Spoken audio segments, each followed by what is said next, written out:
প্রিয় শিক্ষার্থী বন্ধুরা, আসসালামু আলাইকুম। স্বাগতম জানাচ্ছি বাংলাদেশ শিক্ষা বার্তার নতুন একটি ভিডিওতে। তোমরা যারা 2026 সালের এসএসসি পরীক্ষা দিচ্ছ, তাদের রেজাল্ট কিভাবে অপশনাল সাবজেক্টের কারণে পরিবর্তন হতে পারে সেই বিষয়টি আজকের এই ভিডিওতে তোমাদের মাঝে উপস্থাপন করব। তো তোমরা যারা শিক্ষার্থীরা রয়েছ, তোমরা অনেকেই দেখা যায় যে প্রত্যেকটা সাবজেক্টে এ প্লাস পাবা না, 2-3টা সাবজেক্টে তোমাদের এ প্লাস কম থাকতে পারে, যেমন এ গ্রেড আসতে পারে, অথবা সব সাবজেক্টে এ প্লাস পেয়েছো, একটা সাবজেক্টে এ মাইনাস আসতে পারে। তো সেই ক্ষেত্রে কিন্তু তোমার রেজাল্টটা কিন্তু এ প্লাস চলে আসবে অপশনাল সাবজেক্টের কারণে। তো অপশনাল সাবজেক্টের কারণে কিভাবে নাম্বার এ প্লাস চলে আসতে পারে সেই বিষয়টি আজকের এই ভিডিওতে তোমাদের মাঝে উপস্থাপন করব। তো তোমরা দেখতে পাচ্ছ যে স্ক্রিনে আমি কিছু মার্কশিট দেখাচ্ছি, সেই মার্কশিটগুলোতে তোমাদের কিভাবে রেজাল্টগুলো দেওয়া হয়েছে, তোমাদের কিভাবে পয়েন্টগুলো দেওয়া হয়েছে, এবং 2-1 সাবজেক্টে তুমি যদি এ প্লাস না পাও তারপরও তোমার কিভাবে এ প্লাস আসতে পারে সেই বিষয়টি আজকের এই ভিডিওতে তোমাদের মাঝে উপস্থাপন করব।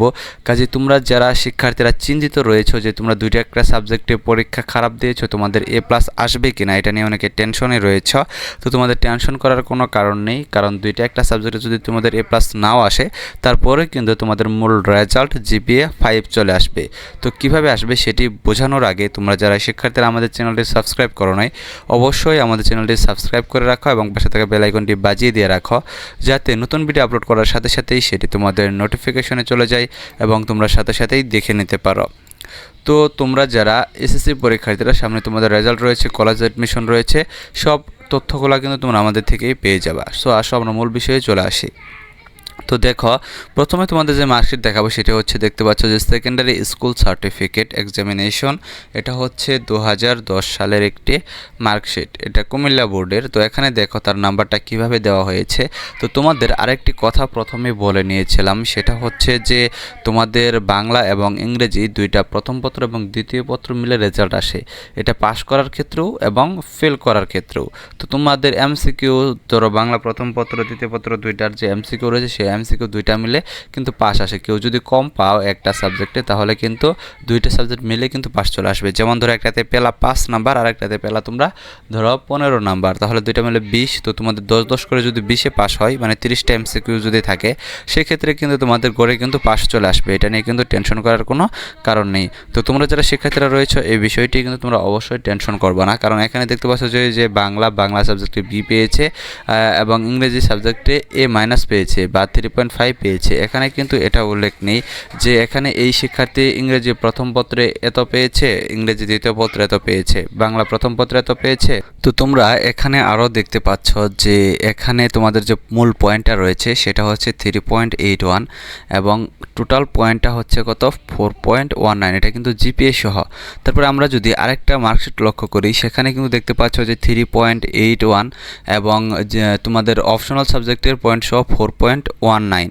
তারপরে তোমাদের আরেকটা মার্কশিট দেখায়। তো এখানে কিন্তু তোমরা দেখতে পাচ্ছ যে তোমাদের যে পয়েন্ট কিন্তু এখানে এফ এসেছে হায়ার ম্যাথে, মানে অপশনালে কিন্তু তোমাদের পয়েন্ট কিন্তু 0 এসেছে। তো টোটাল পয়েন্ট কিন্তু দেখা যাও এখানে 4.17 পেয়েছে, এখানে জিপিএ 4.17ই আছে, এখানে কোনো পয়েন্ট কিন্তু বাড়ানো হয় নাই বা কোনো পরিবর্তন হয় নাই। তো এই বিষয়টি দ্বারা তুমি কি বুঝতে পারছো যে অপশনালে যদি তুমি পয়েন্ট পাও, বেশি পাও, তাহলে সেক্ষেত্রে কিন্তু তোমার পয়েন্টটা কিন্তু অনেকটা বেড়ে যায়। এখানে 3 পয়েন্ট পেয়েছে, দেখো এখানে 3.81 থেকে 4.19 হয়েছে। যদি 5 পয়েন্ট পেতো তাহলে দেখা যেত যে 3.81 থেকে আরও বেশি পয়েন্ট কিন্তু তার মূল রেজাল্টে যোগ হয়ে যেত।